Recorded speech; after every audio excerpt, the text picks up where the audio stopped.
Hi friends, ತರಕಾರಿ ಪಲಾವ್ ಮಾಡೋಣ.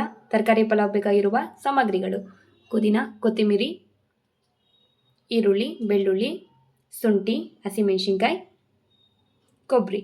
ಇದನ್ನು ನೀಟಾಗಿ ಮಿಕ್ಸಿಗೆ ಹಾಕ್ಕೊಬೇಕು. ಹಸಿ ತರಕಾರಿನ ಉಪ್ಪು ಖಾರ ಹಾಕ್ಕೊಂಡು ಬೇಯಿಸ್ಕೊಂಡಿದ್ದೀನಿ. ಈ ಥರ ಒಂದ್ಸತಿ ಬೇಯಿಸ್ಕೊಂಡು ಉಪ್ಪು ಖಾರ ಹಾಕ್ಕೊಂಡು ಬೇಯಿಸ್ಕೊಂಡು ಮಾಡಿ ನೋಡಿ, ಟೇಸ್ಟ್ ತುಂಬ ಚೆನ್ನಾಗಿರುತ್ತೆ. ಯಾಕಂದರೆ ತರಕಾರಿಗೆಲ್ಲ ಉಪ್ಪು ಖಾರ ಹತ್ತಿರುತ್ತೆ. ಕ್ಯಾರೆಟು, ಬೀನ್ಸು, ನವಕೋಲು, ಬಟಾಣಿ ನೀಟಾಗಿ ಎಲ್ಲ ಬೇಯಿಸ್ಕೊಳ್ಳಿ. ತರಕಾರಿ ಬೇಯಿಸ್ಕೊಂಡಿದ್ನಲ್ಲ, ಅದೇ ಕುಕ್ಕರ್ ಇಟ್ಟಿದ್ದೀನಿ. 4 ಸ್ಪೂನ್ ಎಣ್ಣೆ ಹಾಕಿದ್ದೀನಿ, ಸಾಸಿವೆ ಹಾಕಿದ್ದೀನಿ, ಮತ್ತು ಕರಿವೇಪಾಕು ಹಾಕಿದ್ದೀನಿ. ಪಲಾವ್ ಐಟಮ್ ಹಾಕ್ತಾಯಿದ್ದೀನಿ. ನಾನು ಪಲಾವ್ ಐಟಮ್ ಜಾಸ್ತಿ ಯೂಸ್ ಮಾಡೋದಿಲ್ಲ, ನಿಮಗೆ ಬೇಕಾದರೆ ಜಾಸ್ತಿ ಯೂಸ್ ಮಾಡ್ಕೊಬೋದು.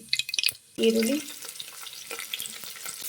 ಟೊಮೆಟೊ, ಅರಿಶಿನ ಪುಡಿ, 1 ಸ್ಪೂನ್ ಧನಿಯಾ ಪುಡಿ, ಸ್ವಲ್ಪ ಖಾರದ ಪುಡಿ, ಸ್ವಲ್ಪ ಜೀರಿಗೆ ಪುಡಿ.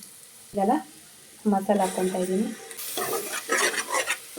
ನೀಟಾಗೆಲ್ಲ ಮಸಾಲನ್ನ ಕಲ್ತ್ಕೊಳ್ಬೇಕು. ಈ ಸ್ವಲ್ಪ ಮೀಡಿಯಮ್ ಫ್ಲೇಮಲ್ಲಿ ಸ್ವಲ್ಪ ಬೇಯಿಸಿಟ್ಕೊಂಡಿದ್ದೆಲ್ಲ ತರಕಾರಿ ಹಾಕ್ಕೊಳ್ಳೋಣ.